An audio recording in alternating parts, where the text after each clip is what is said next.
Assalamualaikum warahmatullahi wabarakatuh. Alhamdulillahirabbil alamin. Nahmaduhu wa nasta'inuhu wa nastaghfiruh wa na'udzu billahi min syururi anfusina wa sayyiati a'malina. May yahdihillahu fala mudilla lahu wa may yudlil fala hadiyalah. Asyhadu an la ilaha illallah wahdahu la syarikalah wa asyhadu anna Muhammadan abduhu wa rasuluhu alladzi la nabiyya ba'dah. Allahumma shalli wa sallim wa barik ala sayyidina Muhammadin wa ala alihi wa sahbihi ajmain. Teman-teman yang dirahmati Allah Subhanahu wa taala, maka tetaplah engkau Muhammad di jalan yang benar sebagaimana telah diperintahkan kepadamu dan juga orang-orang yang bertaubat bersamamu, dan janganlah kalian melampaui batas. Sungguh Dia Maha melihat apa yang kalian kerjakan. Nah, fastaqim ini adalah perintah untuk istiqomah.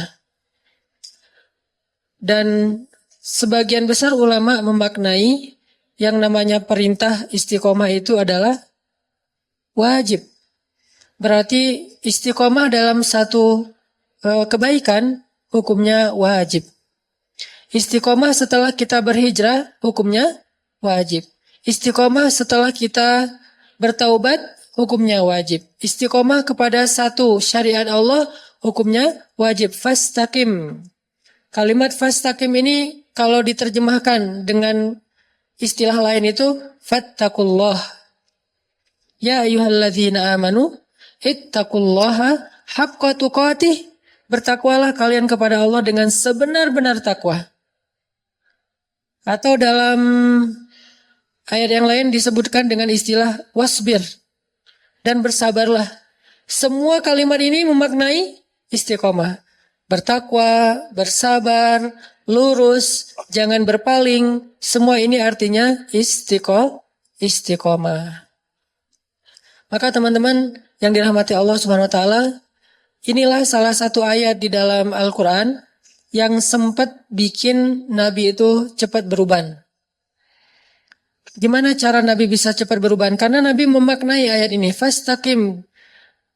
Istiqomahlah kamu, jangan belak-belok. Jangan kalau bisa bergeser aja jangan. Udah aja lurus kayak gitu. Seperti yang Allah inginkan. Memangnya Nabi itu belak-belok? Enggak kan? Nabi itu kan orang yang lurus banget ya. Gak pernah beliau tergoda baik oleh tahta, harta, dan wanita tuh gak sama sekali. Karena tiga-tiganya kan pernah ditawarin untuk Nabi kan. Pas beliau lagi awal-awal berdakwah di Mekah tuh, datang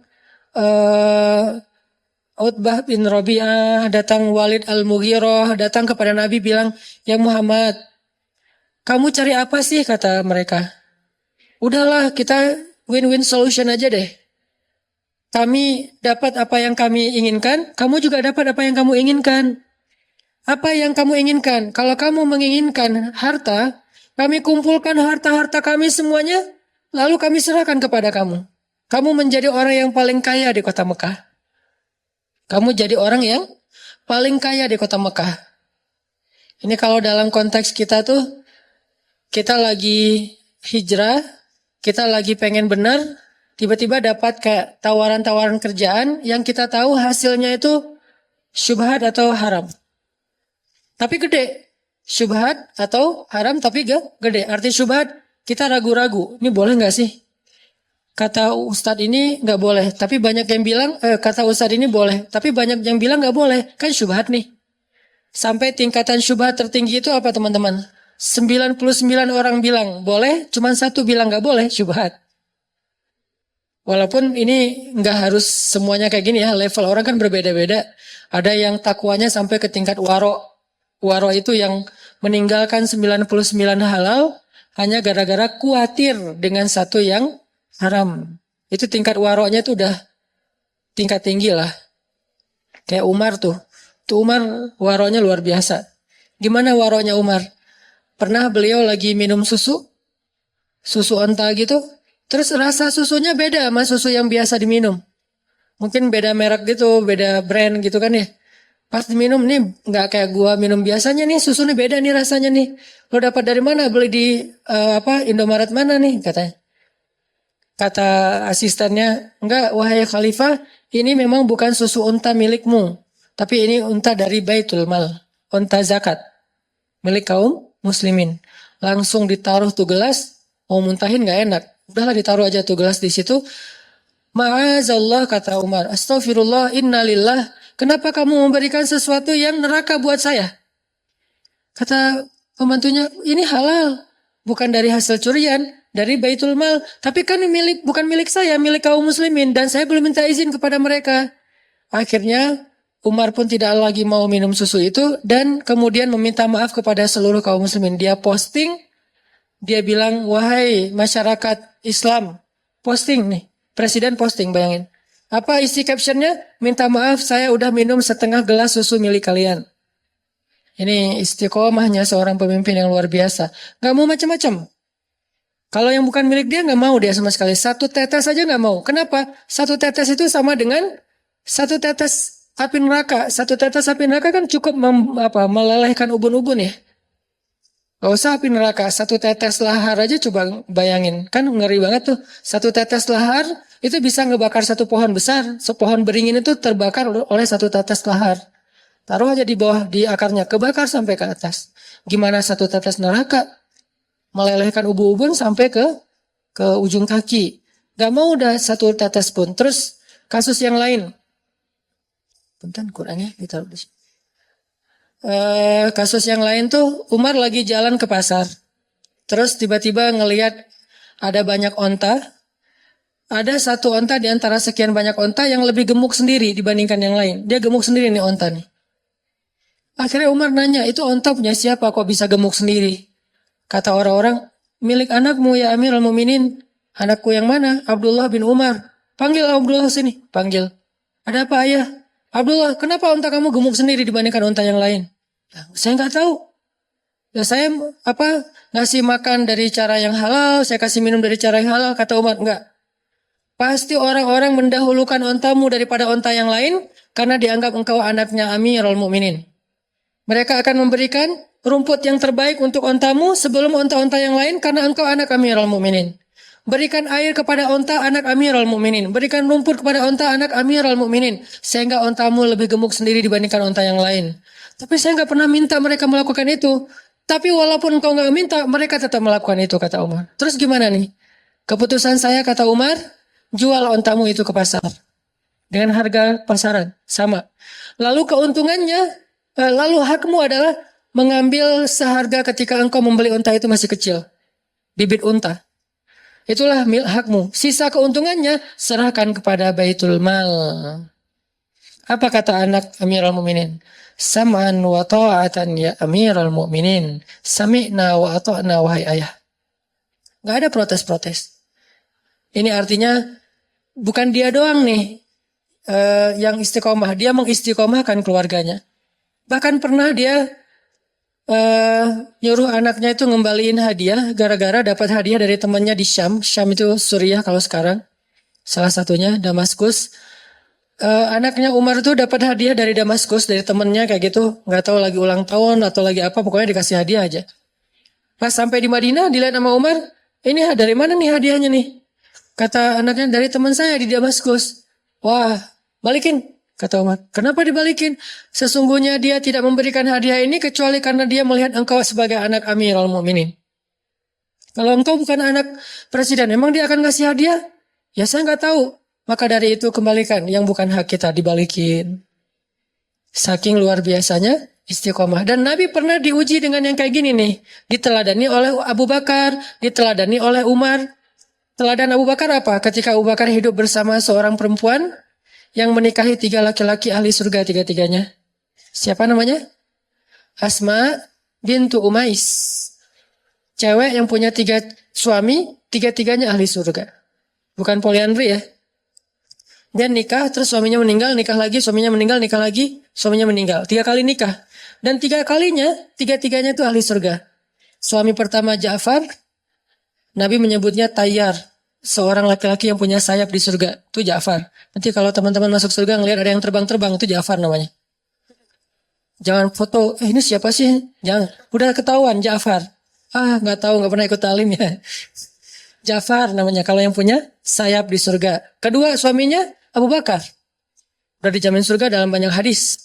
Yang ketiga suaminya Ali bin Abi Thalib. Jadi 3 kali nikah, 3-3-nya punya anak, dan 3 suaminya itu adalah min ahlil jannah, mubasysyirina bil jannah, orang yang dijamin masuk surga. Nah, di masa Asma jadi istrinya Abu Bakar, jadi Asma ini bisa dibilang satu-satunya perempuan yang pernah jadi ibu negara 2 kali. Pas istri Abu Bakar sama pas jadi istri Ali, 2 kali jadi ibu negara. Dan dia ibu negara pertama dalam Islam. Asma bintu Umais. Nah, pas masa dengan Abu Bakar kan pedagang kain aslinya. Terus sejak dia jadi khalifah, dia udah nggak ngurus dagangannya, sampai lama-lama habis saja, bangkrut. Terus diputuskan oleh syuro bahwa Abu Bakar dapat gaji dari Baitul Mal, gaji dari pemerintah gitu. Nah, gajinya kecil. Sejak digaji, keluarga Abu Bakar ini nggak pernah makan daging lagi di rumah. Karena udah nggak sanggup beli daging. Belinya cuman tempe, tahu gitu, udah nggak sempat beli daging. Sampai suatu saat Asma bilang, ya Abu Bakar, boleh nggak kalau misalnya kita tabung dari hasil belanja bulanan, saya sisihkan sedikit saja.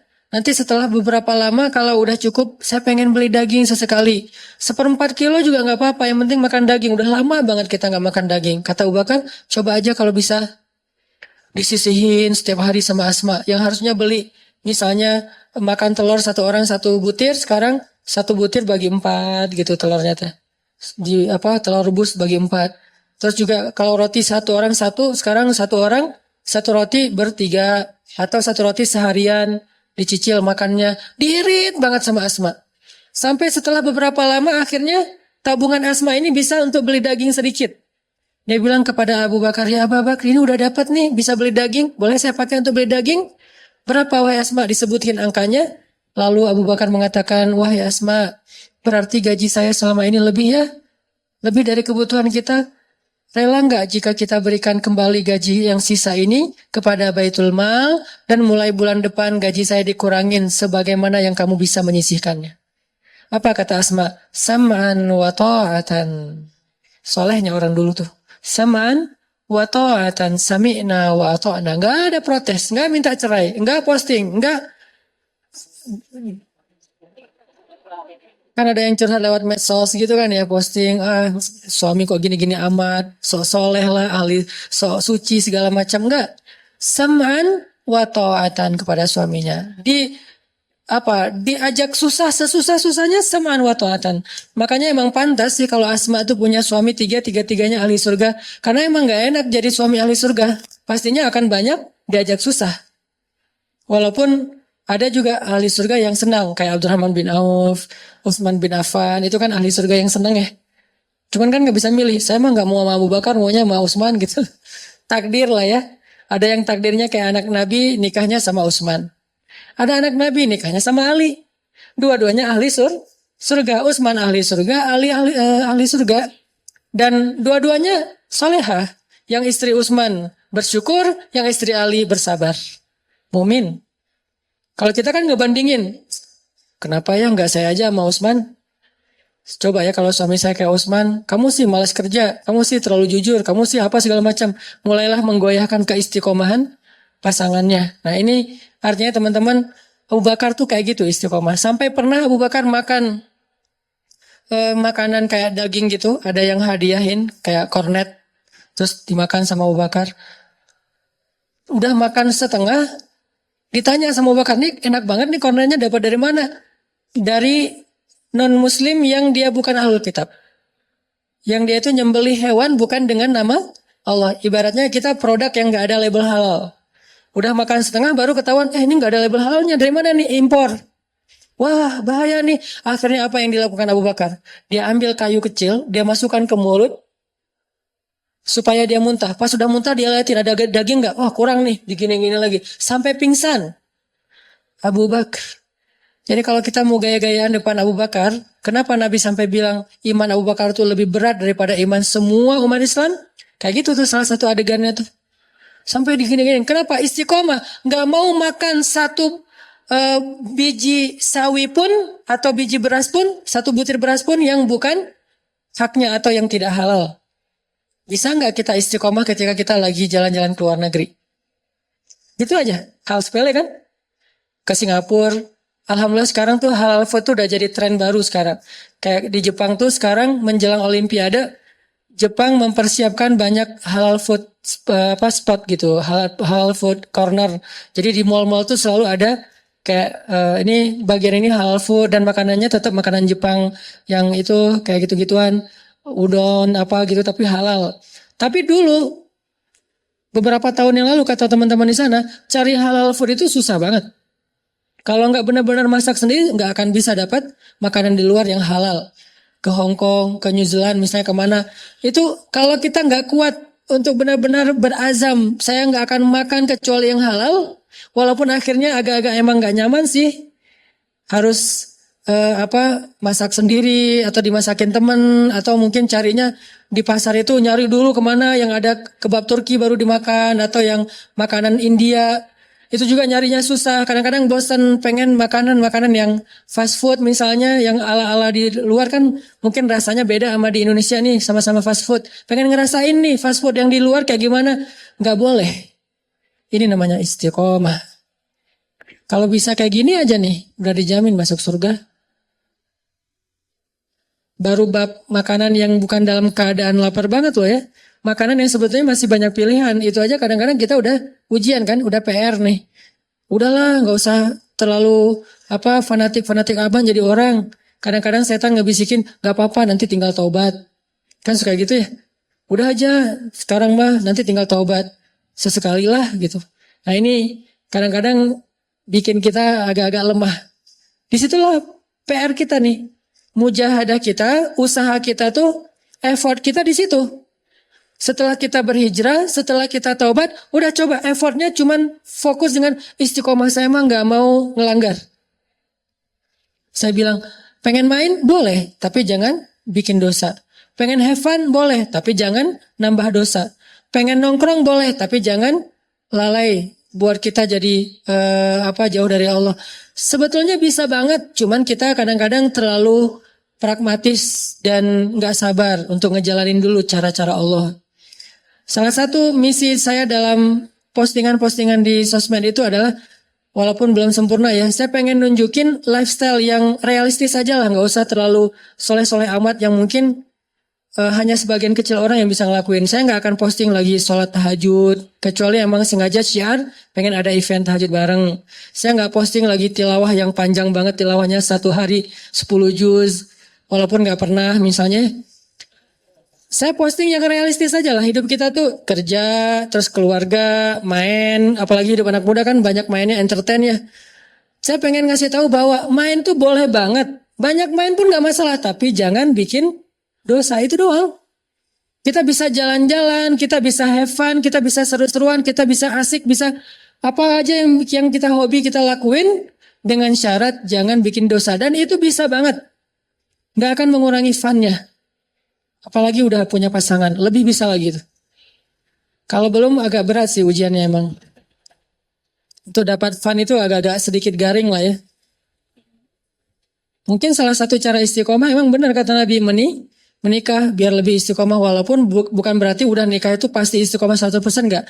Enggak ada yang 100% kecuali Rasulullah sallallahu alaihi wasallam. Ya saddidu wa qaribu kata Nabi. Kalau nggak bisa lurus banget minimal qaribu mendekati.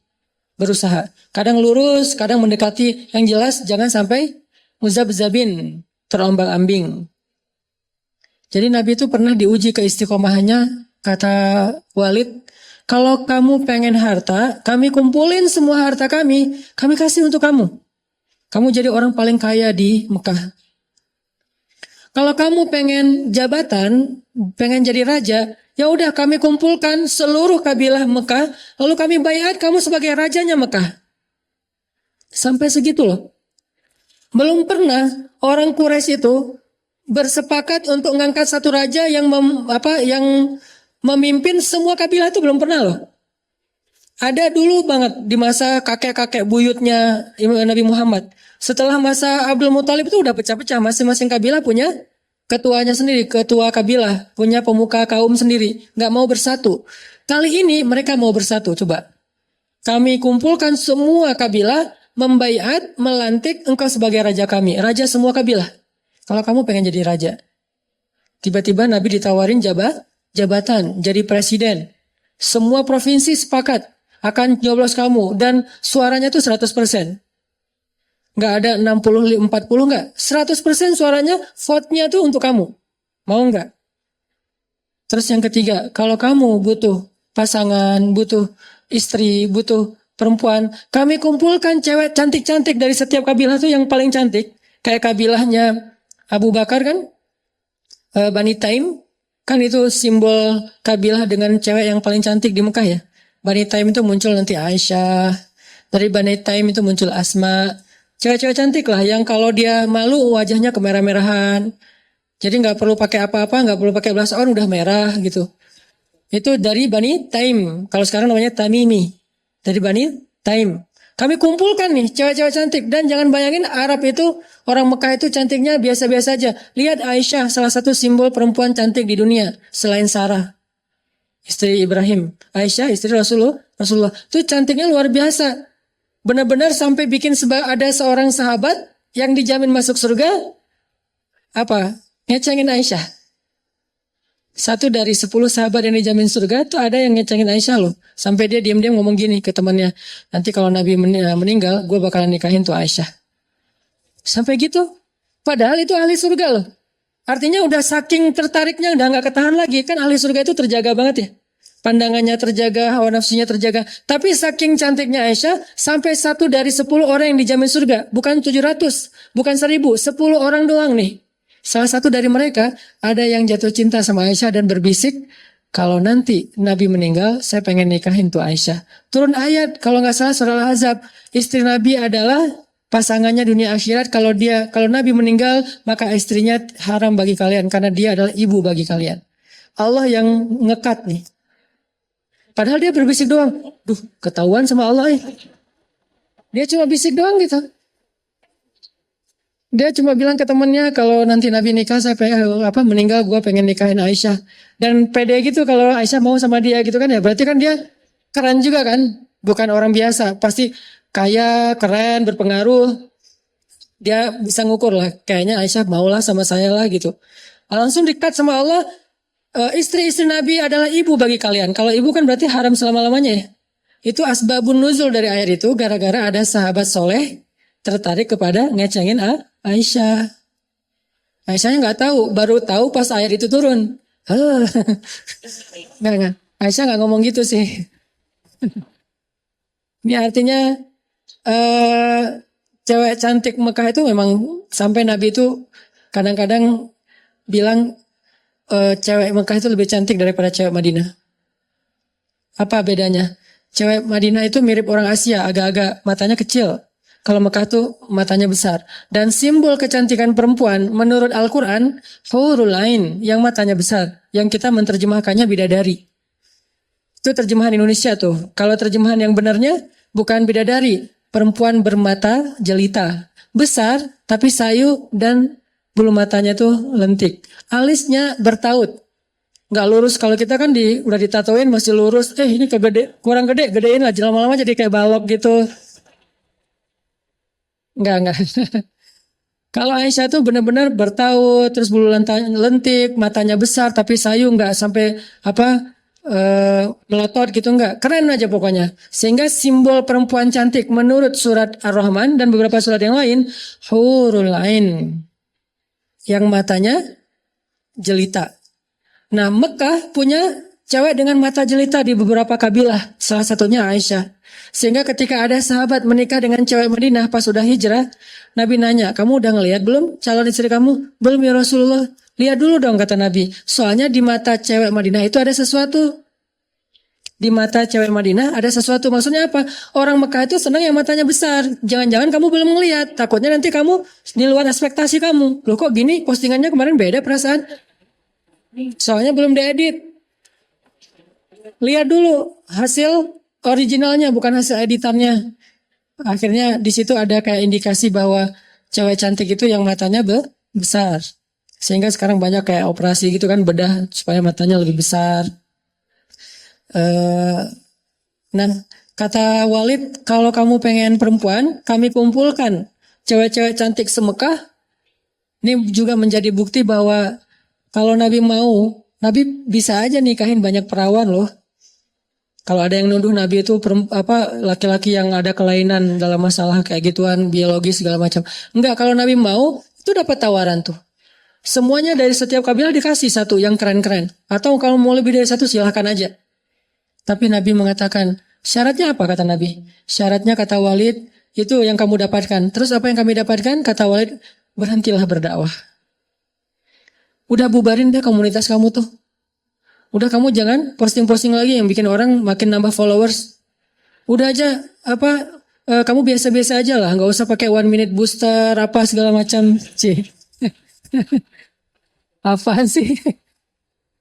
Pokoknya disuruh berhenti berdakwah. Kenapa? Karena semakin lama followers Nabi Muhammad semakin nambah, followers orang-orang kayak Walid itu semakin berkurang. Rata-rata tuh sehari unfollow tuh banyak banget loh dari akunnya Walid. Dia ngitung, kemarin perasaan masih 100.000, kenapa jadi 90.000? Terus berkurang. Padahal Muhammad itu nggak pernah ngejelek-jelekin akun orang lain loh. Nggak pernah, jangan follow akunnya Walid _ Al-Mughirah, jangan. Itu fake. Nabi nggak pernah ngejelek-jelekin orang. Nabi nggak pernah jadi haters, nggak pernah komen yang negatif. Beliau fokus aja dengan dakwahnya. Tapi karena dakwahnya simpatik, karena dakwahnya itu emang keren, akhirnya orang tuh saling nge-repost, saling nge-tag, saling nge-mention, mulailah followers Nabi bertambah. Karena jumlah followers secara total emang segitu, kalau bertambah ke sini pasti berkurang dari sini kan? Ketika di sini bertambah, di sini berkurang karena mereka nggak akan nge-follow dua-duanya. Beda dengan kita, kadang nge-follow tuh banyak ya. Kalau mereka tuh nge-follow karena follow-nya tuh follow iman ya. Pilih satu, yang lain ditinggalkan. Tinggalkan dakwah. Tinggalkan kerjaan kamu itu. Tinggalkan komunitas kamu. Bubarin. Kata Nabi, seandainya matahari diletakkan di tangan kananku, rembulan di tangan kiriku. Artinya diberikan dunia seisinya. Aku tidak akan berhenti dari dakwah ini walaupun 1 jengkal. Ini namanya istiqomah. Kalau Nabi konteksnya dakwah, kalau kita minimal konteksnya hijrah. Mungkin kita nggak usah ngomongin dakwah dulu deh. Karena ujian dakwah ini kan berat banget ya. Minimal kita ujian pribadi aja dulu. Jangan dari orang lain. Kalau kita nggak dakwahin orang lain kan ujiannya dari orang lain. Kalau ini dari desakan diri kita nih. Hijrah, istiqomah dalam makanan yang halal. Istiqomah dengan menutup aurat yang sempurna. Model bebas. Saya selalu bilang model jilbab itu bebas. Silakan mau pakai tutorial hijab yang gimana aja terserah deh. Yang penting menutup auratnya dengan baik. Bisa sampai ke lutut, bisa cuma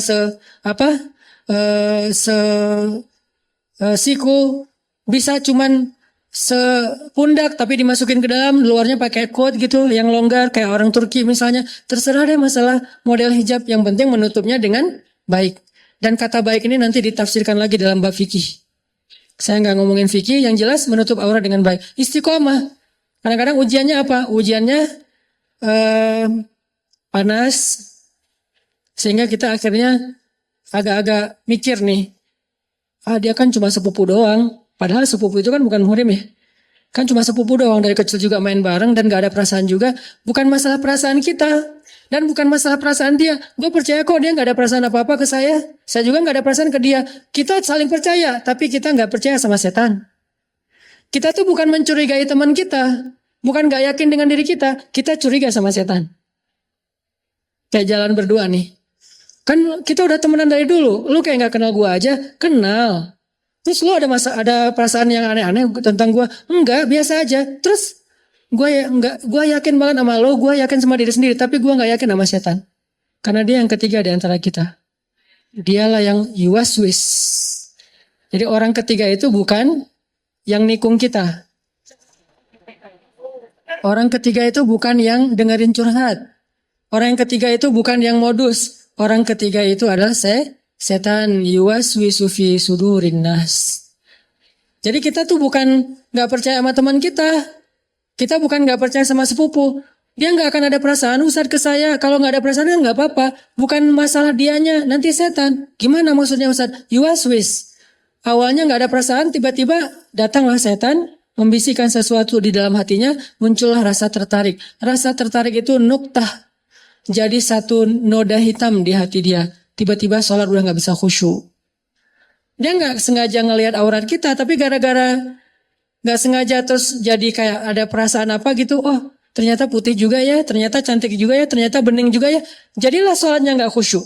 Gara-gara sholat nggak khusyuk, jadilah hidupnya nggak khusyuk. Kalau hidup udah nggak khusyuk sehari, 2 hari, sebulan, 2 bulan, bahaya tuh. Sehari aja hidup kita nggak khusyuk, itu udah mulai bahaya. Apalagi sampai berminggu-minggu, berbulan-bulan, itu bisa bikin kita gampang banget ngelakuin dosa-dosa besar. Dari situ kan setan bermain.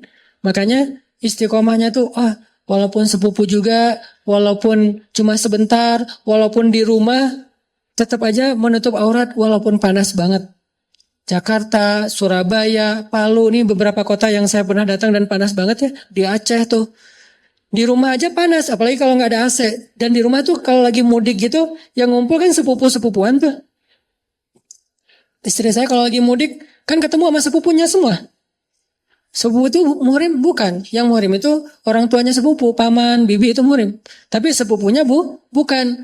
Terus gimana caranya? Kalau di depan orang tuanya boleh buka jilbab. Tapi kalau pas datang anaknya langsung tutup. Panas Ustaz. Nah itulah yang disebut dengan istiqomah. Laki-laki juga gitu. Istiqomah mencari rezeki yang halal untuk istri dan anak-anaknya. Minimal cari untuk diri sendiri dulu. Yang halal. Pastikan itu halal. Kalau sedikit aja ragu-ragu. Nggak mau deh. Nah ini istiqomah. Bisa kayak gitu aja insya Allah dijamin masuk surga. Alhamdulillahirabbil alamin. Hamdan katsiran tayyiban mubarakan fih kama yuhibbu rabbuna wa yarda.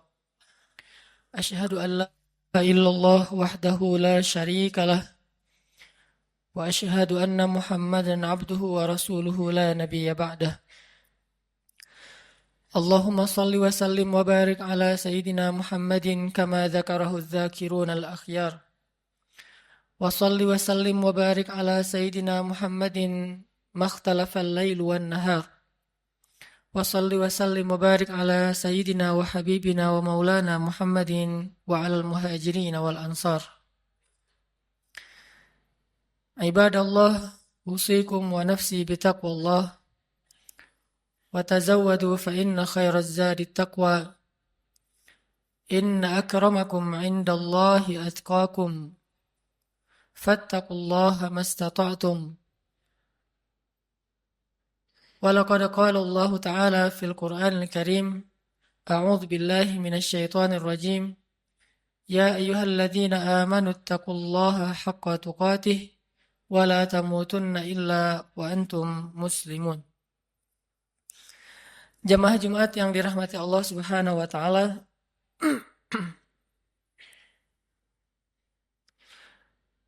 Dalam sebuah hadis yang diriwayatkan oleh Imam At-Tirmidzi, Rasulullah sallallahu alaihi wasallam pernah bersabda,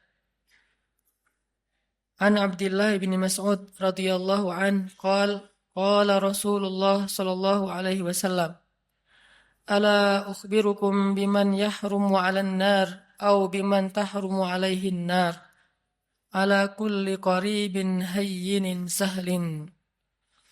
Dari Abdullah bin Mas'ud radhiyallahu an ia berkata, Rasulullah sallallahu alaihi wasallam bersabda, Maukah kalian aku beritahu orang-orang yang tidak akan disentuh oleh api neraka, atau orang yang tidak akan masuk ke dalam api neraka? Mereka adalah setiap orang yang memiliki sifat qaribin hayyinin sahlin. Hadis riwayat At-Tirmidzi. Dalam riwayat yang lain disebutkan ala kulli hayyinin layyinin qaribin sahlin. Orang yang memiliki 4 sifat, yaitu sifat hayyin, sifat layyin, sifat qaribin, dan sifat sahlin. Shadaqa Rasulullah sallallahu alaihi wasallam. Jamaah yang dirahmati Allah, ada 4 sifat yang kita bisa ambil di dalam beberapa hadis tadi, sifat yang sangat diistimewakan oleh Allah Subhanahu wa taala pada diri seorang hamba. Bahkan Nabi SAW sampai memberikan jaminan, siapapun yang memiliki 4 sifat ini, tahrumu alaihin nar. Api neraka tidak akan membakarnya, atau dia tidak akan mungkin masuk ke dalam api neraka. Sifat yang pertama adalah sifat hayyin. Kalau kita membaca di dalam Al-Quran, di antara ayat yang menjelaskan tentang sifat hayyin ini adalah surat Al-Furqan ayat 63. Allah Subhanahu wa taala berfirman, A'udzu billahi minasy syaithanir rajim. Bismillahirrahmanirrahim. Wa ibadur rahman وعباد الرحمن الذين يمشون على الأرض هونا وإذا خاطبهم الجاهلون قالوا سلاما. Sadaqallahul azim. Di antara ciri hamba Allah yang dicintai oleh Allah yang Maha Rahman adalah yamshuna 'alal ardi hauna. Orang yang berjalan di muka bumi dalam keadaan haunan atau hayyinan. Haunan atau hayyinan, para ulama menerjemahkan adalah orang yang memiliki sifat tawadhu, rendah hati. Dan sifat rendah hati ini adalah sifat dasarnya seorang hamba. Bahkan kalau kita memberi judul terhadap ayat yang pertama turun kepada Nabi SAW, maka ayat yang pertama turun kepada Nabi itu ada 2 judul atau 2 tema besar. Tema yang pertama adalah tentang kebesaran Allah, dan tema yang kedua adalah tentang kehinaan seorang hamba. Itulah ayat yang pertama turun kepada Nabi. Iqra bismi rabbikal ladzi khalaq. Ini ayat tentang kebesaran Allah. Khalaqal insan min 'alaq. Ini tentang kerendahan makhluk. Atau Iqra wa rabbukal akram, Allah yang maha mulia, alladzi 'allama bil qalam, yang maha tahu segala sesuatu dan mengajarkan ilmu kepada manusia, 'allamal insan ma lam ya'lam, mengajarkan kepada manusia apa yang sama sekali mereka tidak tahu. Jadi kalau kita mau ngasih judul terhadap ayat atau wahyu yang pertama turun kepada Nabi SAW, ternyata yang berhubungan dengan makhluk, ayat yang pertama turun itu adalah ayat tentang tawadhu, ayat tentang rendah hati. Rendah diri bahkan di hadapan Allah dan rendah hati di hadapan makhluk. Karena ini adalah sifat dasarnya seorang hamba. Tidak mungkin disebut hamba ketika dia meninggikan diri, menganggap dirinya mulia, menganggap dirinya di atas, menganggap dirinya tinggi. Karena dasarnya seorang hamba itu adalah rendah. Sehingga ketika seorang hamba meletakkan dirinya pada status yang Allah telah tempatkan dia, baru Allah akan memuliakan dia. Tidaklah seseorang bersedekah kecuali hartanya akan bertambah, dan tidaklah seseorang merendahkan dirinya kecuali Allah akan mengangkat derajatnya. Tapi sebaliknya, ketika seorang hamba menempatkan dirinya di posisi yang lebih tinggi, maka Allah akan menjatuhkan dia sebagaimana Allah menjatuhkan iblis. Ana khairum min, saya lebih baik daripada dia, kata iblis. Maka sejak saat itu iblis diusir dari surga dan dikutuk untuk selama-lamanya. Sifat rendah hati, bahkan rendah diri di hadapan Allah Subhanahu wa taala adalah identitas aslinya makhluk. Identitas aslinya hamba, dan inilah ciri hamba yang dicintai Allah Subhanahu wa taala. Hayyin. Kalau kita belajar kepada Rasulullah SAW, di antara contoh-contoh bagaimana Nabi menunjukkan hayyinan, sifat tawadhu, rendah hatinya beliau kepada sesama, adalah kisah ketika Nabi SAW duduk di antara sahabat-sahabat Ahlu Sufah. Ahlu Sufah itu adalah istilah untuk segolongan sahabat yang miskin, yang mereka makan roti dari bahan yang kasar. Rotinya itu kasar dan keras, sehingga kalau ingin dimakan, roti itu harus direndam dulu dengan air baru bisa dimakan. saking kasar dan kerasnya roti ini. Dan dalam bahasa Arab ini diistilahkan dengan qadid.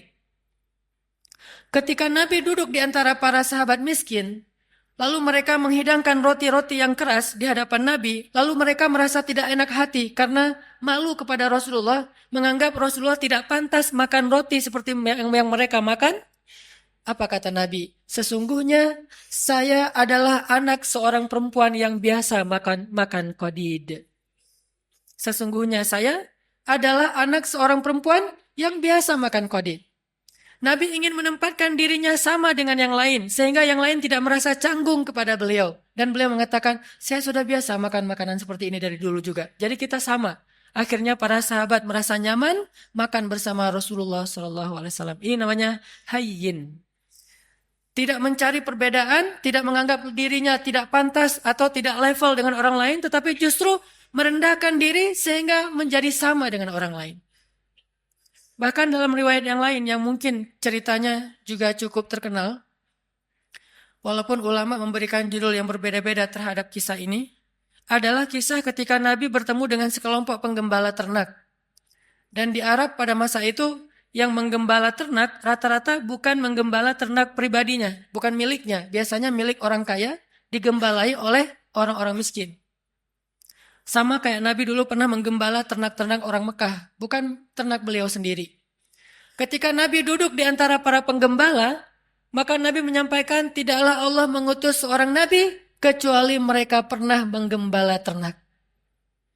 Kenapa Nabi mengatakan ini? Mungkin ada ulama yang memberi judul hadis ini dengan judul tentang karakter building, tentang leadership. Tetapi jangan lupa bahwa angle lain dari kisah ini adalah sesungguhnya Nabi mencari persamaan antara beliau dengan orang di sekelilingnya. Bahwa beliau mengatakan, tidaklah Allah mengutus seorang Nabi kecuali pernah menggembala ternak. Seolah-olah menggembala ternak itu adalah pekerjaan yang mulia. Dan membuat mereka tidak pesimis, tidak rendah diri di hadapan Nabi SAW. Ini adalah cara-cara cerdas Nabi SAW dalam menyampaikan akhlak, menunjukkan akhlak hayyin, rendah hati di antara para sahabat. Banyak lagi hadis-hadis yang luar biasa, kisah-kisah bagaimana Nabi rendah hati di antara orang lain, di antara para sahabat. Bahkan ketika Nabi SAW berbicara dengan anak kecil, maka Nabi akan jongkok supaya setara ukuran tubuh beliau dengan tubuh anak kecil. Tidak berbicara seolah-olah beliau adalah seorang atasan kepada anak kecil yang bekerja di rumah beliau, seperti Anas bin Malik.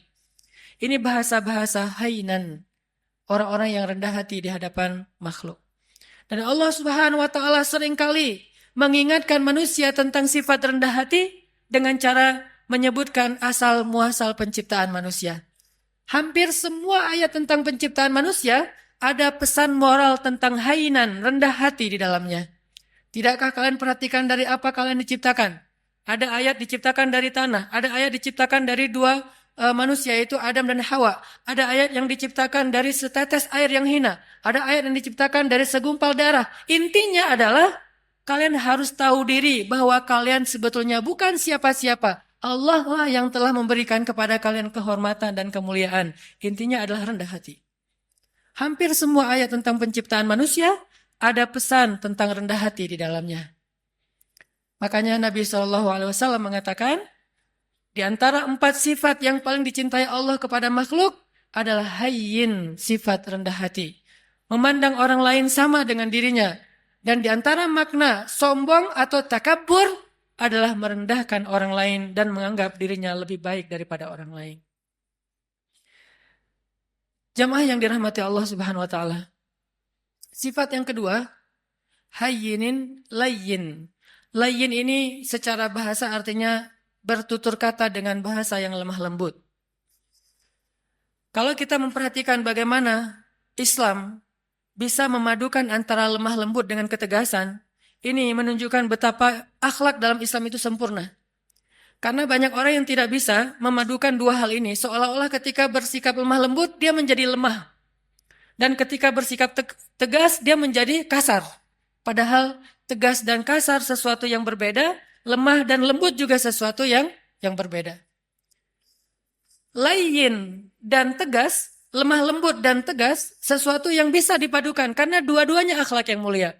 Mustahil dua akhlak mulia itu tidak bisa dipadukan, itu mustahil. Yang tidak mungkin dipadukan adalah akhlak mulia dan akhlak yang tercela. Maka kalau ketegasan kita sepakati sebagai akhlak mulia, pasti mungkin sekali untuk memadukan ketegasan dengan sikap lemah lembut. Bahkan salah satu ayat yang cukup jelas mengajarkan kepada kita tentang sikap lemah lembut dalam situasi apapun adalah ayat ketika Allah mentarbiyah, mendidik Musa dan Harun ketika mengutus keduanya untuk berdakwah kepada Firaun. Ketika Allah mengutus Musa dan Harun berdakwah kepada raja yang paling zalim yang pernah hidup di muka bumi, bukan hanya raja yang keras, yang kasar, bahkan raja ini pernah mengaku dirinya sebagai Tuhan. Bukan hanya syirik, tapi dia mengaku sebagai Tuhan. Dia mengatakan, Ana Rabbukumul A'la. Saya adalah Tuhan kalian yang paling tinggi. Ketika Allah mengutus Musa dan Harun untuk berdakwah kepada raja yang paling jahat ini, apa kata Allah? Wa qula lahu qawlan layyinan. Dan ucapkanlah kepada dia ucapan yang lembut. Sebelum Musa disuruh untuk merevolusi Fir'aun, maka Musa diperintahkan lebih dulu untuk qula lahu qawlan layyinan. Kenapa Allah katakan demikian? Karena Allah tahu karakter hambanya yang bernama Musa. Kalau Harun mungkin agak tidak terlalu dikhawatirkan akan bersikap kasar. Karena Harun pada dasarnya punya sifat lemah lembut. Harun ini, kalau di antara para sahabat mirip seperti Abu Bakar. Sedangkan Musa mirip seperti Umar. Memang terkenal dengan kerasnya terhadap kebatilan. Sehingga sebelum Musa bersikap keras atau tegas kepada Fir'aun, maka Allah memberi dia briefing, memberi dia nasihat, qula lahu qawlan layyinan. Katakanlah kalian berdua kepada dia ucapan yang lemah lembut. Dan perhatikan juga kisah Ibrahim ketika berdakwah kepada ayahnya.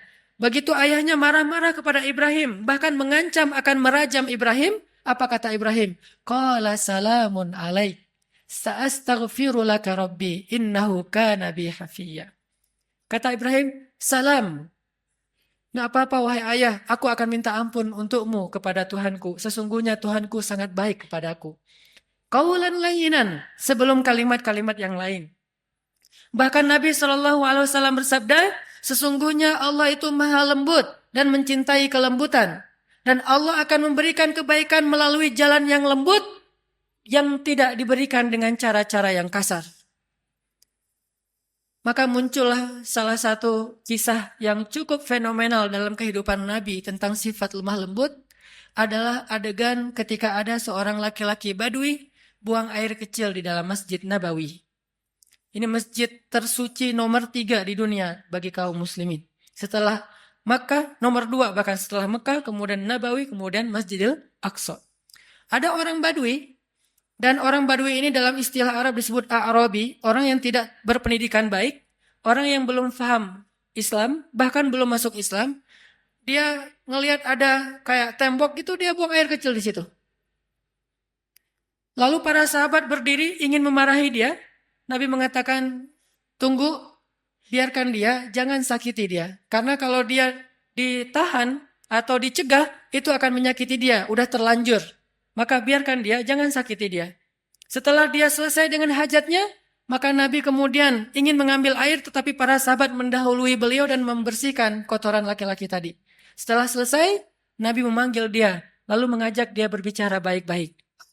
Walaupun tidak disebutkan secara detail, apa yang Nabi ucapkan kepada laki-laki ini, tetapi kesimpulannya dengan kelembutan Nabi bertanya tentang siapa namanya, dari mana asalnya, lalu memberi nasihat ini tempat apa, kenapa tidak boleh buang air kecil di sini.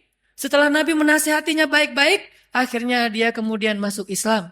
Dan setelah dia masuk Islam, dia berdoa kepada Allah, ya Allah, rahmatilah saya dan juga Rasulullah SAW, yang lain jangan. Sampai dia berdoa seperti itu. Rahmati saya dan Rasulullah saja, yang lain jangan. Karena dia sebel sama yang lain. Sama Rasul dia cinta. Kemudian Nabi tersenyum dan mengatakan, kalau berdoa jangan berdoa seperti itu. Doakanlah kebaikan buat semuanya. Baru dia katakan, ya Allah rahmati saya, rahmati Rasulullah, rahmati kami semuanya. Sikap lemah lembut. Termasuk juga ada seorang laki-laki di zaman Nabi yang seringkali merencanakan untuk membunuh Nabi SAW. Sampai suatu ketika dia berhasil ditangkap oleh para sahabat, dibawa ke Madinah. Sampai di Madinah, Nabi menyuruh sahabat untuk mengikat dia di salah satu tiang masjid. Jadi dulu masjid juga berfungsi sebagai penjara darurat. Dia diikat di tiang masjid. Setiap kali Nabi datang ke masjid, Nabi tersenyum kepada dia dan bertanya, bagaimana kabarmu? Awalnya dia marah. Udah tahu diikat, nanya kabar. Terus Nabi datang lagi, dia ditanya, gimana kabarmu hari ini? Gimana kabarmu hari ini? Terus Nabi bertanya. Intinya Nabi menyapa dia, walaupun dia musuh. Dan ternyata lama-kelamaan dengan sapaan Nabi yang lembut, tulus, dan senyum Nabi yang luar biasa, akhirnya dia menjawab, baik wahai Muhammad. Bagaimana kabarmu? Baik wahai Muhammad. Lalu Nabi mengatakan, lepaskan ikatan dia. Setelah dilepaskan ikatannya, Nabi bertanya kepada dia, menurutmu apa yang harus kami lakukan kepadamu? Kata dia, kalau engkau mau, lepaskan saya akan pulang ke kampung saya, akan saya ambil harta yang banyak, lalu saya berikan kepadamu tebusan terhadap diri saya. Dan peganglah janji saya. Maka Nabi mengatakan, tidak. Engkau tidak perlu menebus, engkau bebas. Dia mengatakan, saya bebas? Ya. Tapi kalau kamu ingin kembali ke negerimu, mandilah terlebih dahulu. Dia disuruh mandi. Setelah dia selesai mandi, dia diajarkan cara berwudu. Ternyata gara-gara keadaan suci itu Allah menurunkan hidayah ke dalam hatinya, lalu dia masuk Islam. Setelah dia masuk Islam, dia ketemu dengan Rasulullah, dia mengatakan, sungguh dulu engkau adalah orang yang paling saya benci, maka sekarang engkau adalah orang yang paling saya cintai. Allah mengubah sesuatu dengan sifat lemah lembut yang tidak bisa diubah dengan sifat yang kasar dan keras. Lalu muncul lagi adegan, seorang laki-laki di zaman Nabi, Muslim, tapi dia suka minum. Lalu ketika dia dalam keadaan mabuk, dia suka mengganggu orang di jalan. Sehingga ditangkap oleh para sahabat, dihadirkan kepada Nabi. Nabi mengatakan, ikat dia di depan masjid. Lalu Nabi mengatakan, kita akan menghukum dia dengan cara, setiap orang yang datang ke masjid, mengambil sendalnya dan memukul dia dengan sendal mereka. Setiap masuk masjid.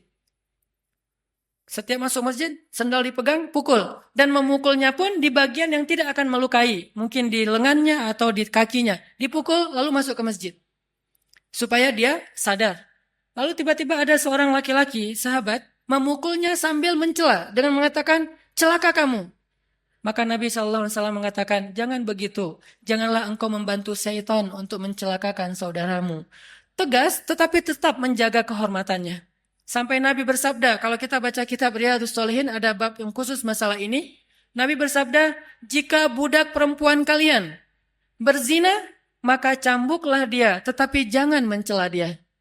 Kalau dia berzina untuk kedua kalinya, cambuklah dia, tetapi jangan mencela dia. Kalau dia berzina lagi untuk ketiga kalinya, maka juallah dia walau dengan harga seutas tali yang murah, tetapi jangan mencela dia. Dalam Islam tidak ada ruang untuk mencela siapapun. Tetapi hukum, hak agama untuk ditegakkan. Sedangkan celaan bukan bagian dari agama. Ini sikap lemah lembutnya Islam tanpa kehilangan ketegasannya. Kemudian Nabi juga mengatakan tentang bagaimana seorang suami kepada istri. Istausu bin nisa'i khairan, fa innal mar'ata khuliqat min dhila, wa inna a'wajad dhila a'lah. Perlakukanlah istri kalian dengan lemah lembut, dengan baik. Karena sesungguhnya perempuan itu tercipta dari tulang rusuk. Dan tulang rusuk yang paling bengkok itu yang atasnya. Jika kalian terlalu kaku, keras, mereka akan patah. Dan jika kalian membiarkan, mereka tetap bengkok. Istausu bin nisa'i khairan. Perlakukan mereka dengan lemah lembut.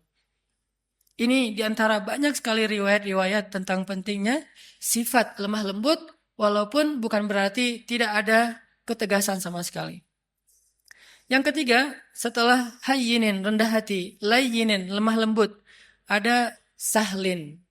Sahlin itu mudah dan memudahkan.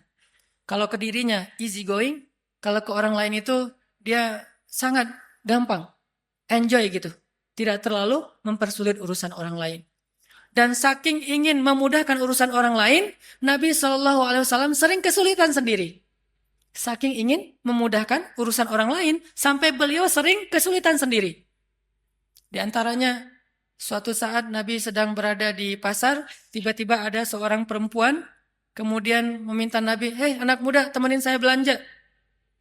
Nggak tahu kalau itu Rasulullah. Ditemenin sama Nabi, angkat barang-barangnya sampai selesai semuanya, kemudian diantarkan ke rumahnya sehingga Nabi jadi tidak menyelesaikan hajatnya sendiri demi memudahkan urusan orang lain. Karena Allah berfirman, siapa yang memudahkan urusan saudaranya di dunia, maka Allah mudahkan urusan-urusan dia nanti di akhirat. Dan kita tahu akhirat itu hari ketika urusan akan sangat sulit dan kepayahan. Nabi memudahkan. Bahkan dalam sebuah riwayat yang juga cukup terkenal, suatu pagi Nabi SAW lapar, kemudian beliau datang ke dapur istrinya membuka-buka, kalau bahasa kita mungkin membuka panci gitu, ingin mencari makanan apa di dapur. Ternyata hari itu Aisyah belum memasak apa-apa. Sehingga Nabi ketika lagi buka-buka panci di dapur, tiba-tiba Aisyah muncul. Nabi tidak ingin mempersulit Aisyah, sehingga tiba-tiba Nabi mengatakan, "Ya Aisyah, hari ini saya berpuasa." Sehingga Aisyah otomatis mengatakan, "Oh ya sudah kalau gitu sekalian, memang saya hari ini tidak memasak. Bukankah puasa sunnah boleh niat belakangan dengan syarat belum makan apa-apa?" Akhirnya Nabi yang tadinya niat tidak puasa, gara-gara tidak ada makanan dan tiba-tiba Aisyah muncul.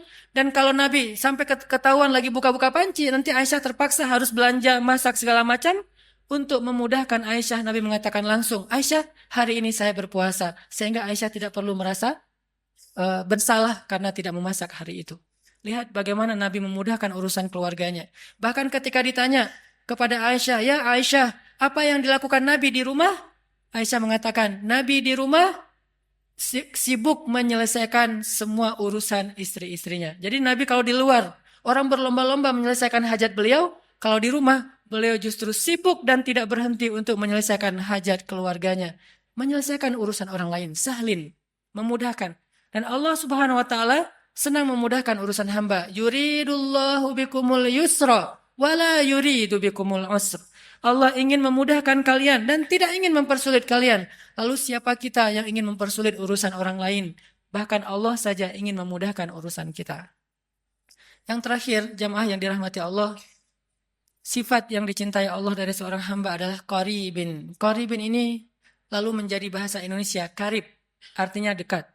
Akrab, tidak jaim. Orangnya itu mudah untuk bergaul. Baru kenal dengan dia langsung akrab.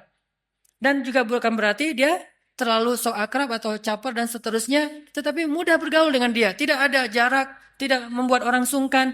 Rasulullah SAW ketemu dengan siapapun, orang itu akan mudah curhat kepada beliau.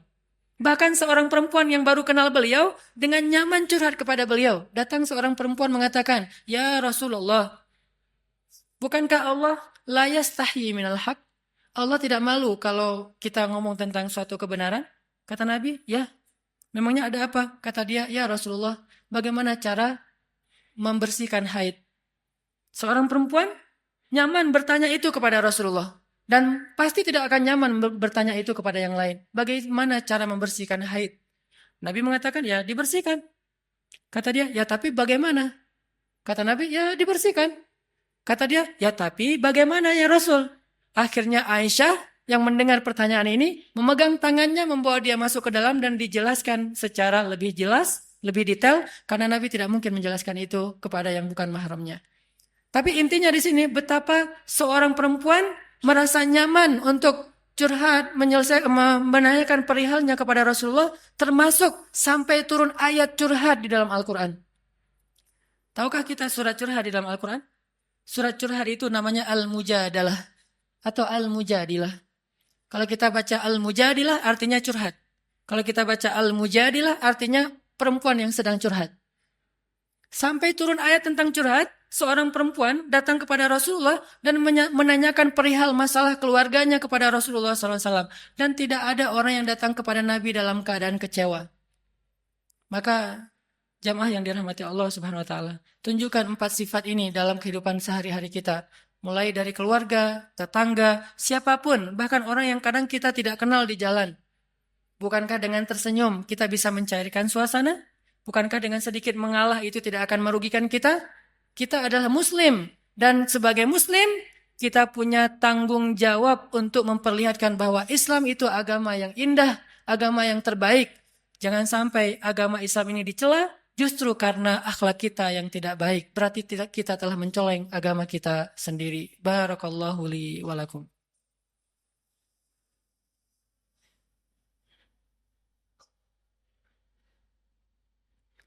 Alhamdulillahirabbil alamin. Asyhadu an la ilaha illallah wa asyhadu anna Muhammadar Rasulullah. Allahumma salli wa sallim wa barik ala sayyidina wa habibina wa maulana Muhammadin wa ala alihi wa sahbihi ajma'in. Jamaah yang dirahmati Allah Subhanahu wa taala, Allah Subhanahu wa taala berfirman, Bismillahirrahmanirrahim. Ya ayuhan nas, ya ayyuhalladzina amanu, la yaskhar qaumun min qaum, asa ayyakunu khairan minhum, wala nisa'um min nisa', asa ayyakunna khairan minhun. Janganlah kalian saling mencela, karena bisa jadi orang yang dicela itu lebih baik daripada orang yang mencela. Begitu juga sekelompok perempuan. Jangan mencela kelompok perempuan yang lain, karena bisa jadi perempuan yang dicela itu lebih baik daripada yang mencela. Intinya, ayat-ayat akhlak di dalam Al-Quran itu sangat banyak, dan jangan lupakan bahwa akhlak itu sama pentingnya dengan akidah dan ibadah. Dan bukan berarti mengambil akhlak membuang akidah dan ibadah, atau sebaliknya, mengambil akidah dan ibadah saja tapi mengabaikan akhlak. Islam adalah sebuah kesatuan. Memahami Islam itu harus kafah. Udkhulu fis silmi kafah. Masuklah kalian ke dalam agama ini secara utuh. Utuh artinya tidak mengambil sebagian ayat dan membuang sebagian yang lain. Mengambil satu sunnah dan membuang sunnah yang lain. Mengambil satu syariat dan membuang syariat yang lain. Maka siapapun yang membeda-bedakan antara satu ayat dengan ayat yang lain, satu sunnah dengan sunnah yang lain, satu syariat dengan syariat yang lain, sungguh dia tidak beriman kepada Allah Subhanahu wa taala. Yukhadi'una Allah walladzina amanu wama yakhda'una illa anfusahum. Mudah-mudahan kita bisa mengamalkan ayat dan hadis-hadis tentang akhlak ini dalam kehidupan kita, dan Allah Subhanahu wa taala memberikan apa yang dijanjikan kepada kita, yaitu terhindar dari api neraka. Terakhir, marilah kita sama-sama berdoa, dan saya selalu berharap kaum muslimin di seluruh dunia, hari Jumat adalah yaumud du'a, hari diijabahnya doa. Maka bantulah saudara-saudara kita di Suriah, di Palestina, di Rohingya, di seluruh dunia, termasuk mungkin yang di Indonesia seperti di Aceh dan di seluruh Indonesia. Bantulah mereka dengan doa. Mudah-mudahan doa-doa kita akan meringankan urusan-urusan mereka dan akan mendatangkan pertolongan Allah Subhanahu wa taala kepada mereka. Bismillahirrahmanirrahim. Allahumma ighfir lana walil muslimin. Allahumma ighfir lana waliwalidayna warhamhuma kama rabbayana sighara. Allahumma inna nas'aluka al-huda wat-tuqa wal-'afafa wal-ghina. Allahumma a'inna ala dhikrika wa syukrika wa husni ibadatik. Rabbana آتنا من لدنك رحمة وهيئ لنا من أمرنا رشدا واجعل لنا من كل ضيق مخرجا ومن كل هم فرجا ومن كل عسر يسرا. اللهم انصر الإسلام والمسلمين. اللهم انصر المسلمين في فلسطين. اللهم انصر المسلمين في سوريا. اللهم انصر المسلمين في العراق. اللهم انصر المسلمين المستضعفين المظلومين في رهينيا. اللهم انصر دعوتنا يا الله. اللهم اشف صدور المسلمين يا الله. اللهم اجعل بلدنا هذا إندونيسيا بلدا آمنا بلدا آمنا بلدا آمنا وارزق أهله من الثمرات من آمن منهم يا رزاق. ربنا هب لنا من أزواجنا وذرياتنا قرة أعين واجعلنا للمتقين إماما. Ya Allah, Ya Arhamar Rahimin. Ampunkanlah dosa-dosa kami, Ya Allah. Maafkanlah kesalahan kami, Ya Allah.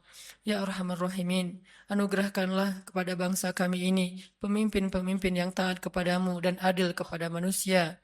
Berilah petunjukmu kepada pemimpin-pemimpin kami dan bimbinglah ulama-ulama kami. Berilah hidayahmu kepada pemuda-pemuda Islam di Indonesia dan bangkitkanlah Islam di tangan-tangan para pemudanya. Berikanlah kepada kami keluarga-keluarga yang menjadi penyejuk mata kami dan jadikanlah kami imam dalam ketakwaan. Ya Arhamar Rahimin, bantulah saudara-saudara kami di seluruh dunia, saudara-saudara kami di Palestina, di Suriah, di Irak, di Myanmar, di Yaman, di Mesir, dan di seluruh dunia, ya Allah. Bantulah saudara-saudara kami di Nanggro Aceh Darussalam, dan kuatkanlah kesabaran mereka. Hindarkanlah negeri ini dari malapetaka dan musibah-musibah yang akan mengambil dan menyakiti urusan dan menyulitkan urusan kaum muslimin. Ya Arhamar Rahimin, satukanlah barisan kaum muslimin, satukanlah hati kaum muslimin. Engkaulah yang menggenggam hati hambamu. Tidak ada daya dan upaya kecuali dengan kebesaranmu, ya Allah. Ya Arhamar Rahimin, jadikanlah kami termasuk di antara orang-orang yang menolong agamamu. Jangan engkau biarkan kami menjadi orang yang hanya duduk berpangku tangan dan membiarkan agamamu dalam keadaan terlunta-lunta. Ya Arhamar Rahimin, selamatkanlah kami di dunia dan di akhirat. Jauhkan kami dari azab kubur. Berikanlah kepada kami husnul khatimah. Rabbana atina fid dunya hasanah wa fil akhirati hasanah wa qina adzabannar. Qulu qawli hadza wastaghfirullah li wa lakum innahu huwal ghafurur rahim.